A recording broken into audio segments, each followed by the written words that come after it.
तो है ही अचलगढ़ का पार्ट। किसका पार्ट? माउंट आबू में क्या यादगार है? अचलगढ़ का मतलब क्या है?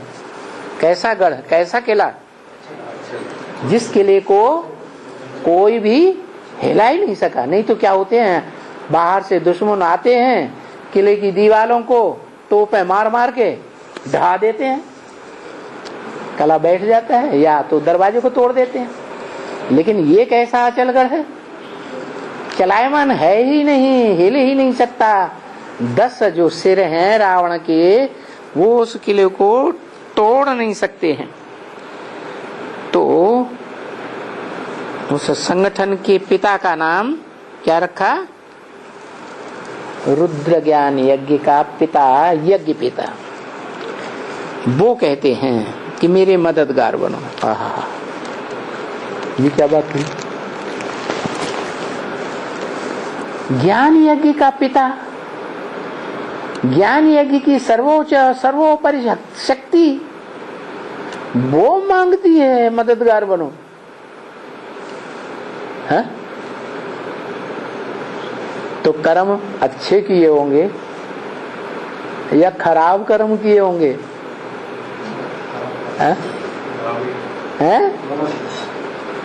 जरूर कुछ न कुछ गड़बड़ है। खराब कर्म किए हैं, और सबसे जास्ती खराब कर्म किए हैं राजा बनकर के। क्योंकि राजाएं जब अहंकार में आते हैं तो कुछ भी करते हैं कि नहीं है? टीपू सुल्तान मालूम क्या करता था?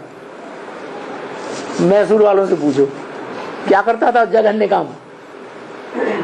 अरे बता दो ना, क्या करता था? है? अरे एक चोटी थी, टीपू चोटी कही जाती है। क्या क्या कही जाती? टीपू सुल्तान की चोटी, पहाड़ की। वहां से धक्का मारता था और नीचे उसकी हड्डियां चूर चूर हो जाती, पत्थरों से टकराते टकराते ऐसे ऐसे ऐसे दंड देता था। वास्तव में किसी की जान लेना ये किसी का हक नहीं है। क्या तुलसीदास ने लिखा? हानि लाभ जीवन मरण यश अपयश विधि हाथ। ये विधाता के हाथ में है, किसी मनुष्य के हाथ में ये नहीं है कि वो उसकी जान ले ले, मौत दे दे। लेकिन राजाओं ने क्या किया है? मौत के घाट ढेरों को, सैकड़ों को उतारा या नहीं उतारा? और उन पाप कर्म करने वालों में सबसे जघन्य हत्या का पाप कर्म करने वाले होते हैं। चाहे वो अपनी हत्या करें, चाहे वो दूसरों की हत्या करें, ये जघन्य पाप करने वालों में सबसे बड़ा पापी कौन हुआ? अरे कोई हुआ कि नहीं हुआ? उसके अंदर ये संस्कार कहां से आए? अरे कौन से युग से आए? संगम युग से आए। संगम युग में उसने जितना मौत के घाट उतारने का धंधा किया है, उतना दुनिया में कोई ने नहीं किया। कौन कौन गाया हुआ है? शंकर गाया हुआ।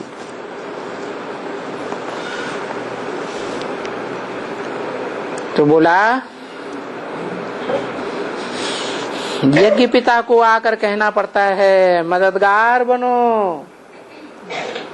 यानी ऐसा समय आने वाला है, जो इशारा दे दिया था ब्रह्म वाक्य मुरली में, अंदर वाले रह जाएंगे, बाहर वाले ले जाएंगे।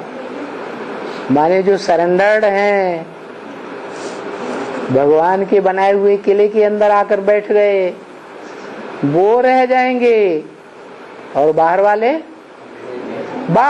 ले जाएंगे। उन बाहर वालों के सामने आकर के यज्ञ पिता को भीख मांगनी पड़ेगी अपने पिछले जन्मों का पाप खत्म करने के लिए। क्या पाप? क्या पाप? कि जो बड़े सहयोगी थे उन्हीं के ऊपर गुस्सा आई और मौत के घाट उतारा। राजा ऐसा दुष्कर्म करते थे कि नहीं है? अरे इतने वफादार, आज्ञाकारी, मददगार, ईमानदार, ऐसे ऐसे सहयोगी बच्चों को थोड़ी सी गलती हो गई और उनको गुस्सा आई और उन्होंने सूली पे चढ़ा दिया। ये अच्छी बात है, हैं? ये तो बड़ी खराब बात हो गई। तो ऐसे ऐसे जघन्य अपराध जिसने किए हैं उसको क्या दंड मिलना चाहिए? बोलो ना, हैं? हैं? उन लोगों के दर दर जाकर के भीख मांगो, क्या करो? अरे 76 में भीख मांगी थी नहीं, ऑल इंडिया में जा करके नहीं मांगी थी, हैं? मांगी थी, भीख मांगने पर भी नहीं मिली। क्या ऐसा भी होता है क्या? बिन मांगे मोती मिले, मांगे मिले न भीख। क्या उसका जीवन ही ऐसा होना चाहिए, अंतिम जन्म का जीवन उसमें प्रैक्टिस्ड होना चाहिए। क्या कि सैकड़ों जगह अप्लाई करे, नौकरी मिल जाए, अब कहीं से भी जवाब ना आए, फिर 20-50 जगह जा करके साक्षात्कार दे और कोई भी उसे भीख न दे, स्थान न दे, तो क्या कहें? और बिना मांगे मिल गया, बुलाने वाले ने अपने आप ही बुला लिया। और जिस साल बुला लिया तो उस साल से उठते उठते उठते भगवान के घर तक पहुंच गया। ब्रह्मा कुमारी विद्यालय, क्या ब्रह्मा कुमारी विद्यालय, और वहां से भी धक्का मिला। वहां पहुंचकर क्या किया? ब्रह्मा कुमारियों को साबित कर दिया। क्या साबित कर दिया? कि इन्हीं का ज्ञान सच्चा है और दुनिया में जितने भी पंडित विद्वान आचार्य हैं उनका सबका ज्ञान झूठ है। तो फेल कर दिया गया। इनको सच्चा घोषित किया, वहां से भी धोखा। ये हैं धर्म के धक्के। तो ये पूर्व जन्मों का हिसाब नहीं कहें तो क्या कहें? हैं? ऐसा ऐसा जहां जहां से धक्का खाता है, भीख मांगता है, तो दुख मिलेगा। वो दुख दिया होगा या बिना दुख दिए ऐसा हो गया है? पूर्व जन्म में पता नहीं कितनों को कितना दुख दिया होगा। तो बोला वो बाप आकर कहते हैं मददगार बनो। क्या कहते हैं? एक तो मददगार इस बात का बनो कि जो पाप कर्म हमने कर दिया वो पाप कर्म कोई किसी जन्म में न करे। क्या बोला?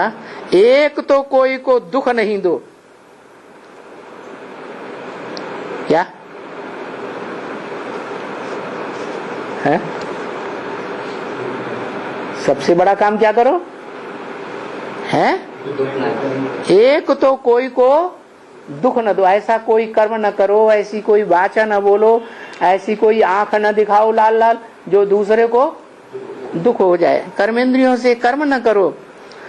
और दूसरा, जो भी तुम्हारे में अभी जो सारा भर गया है तुम्हारा मीटर,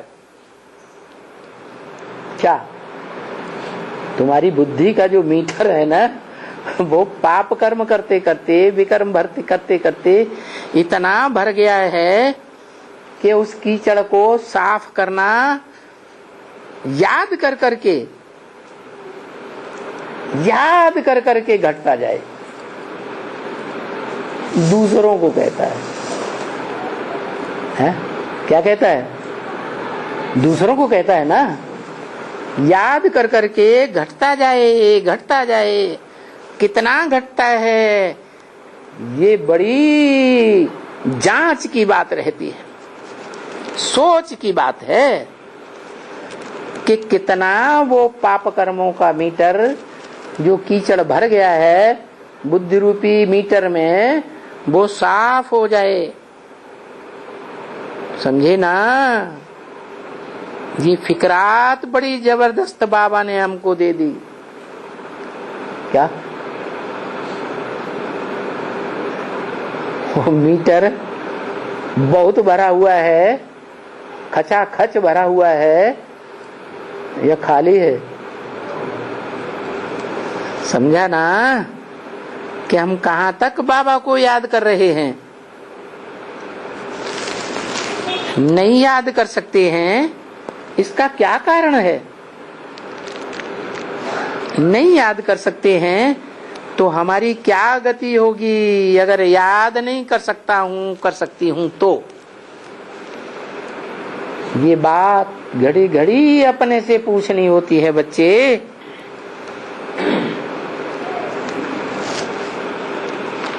ओम शांति।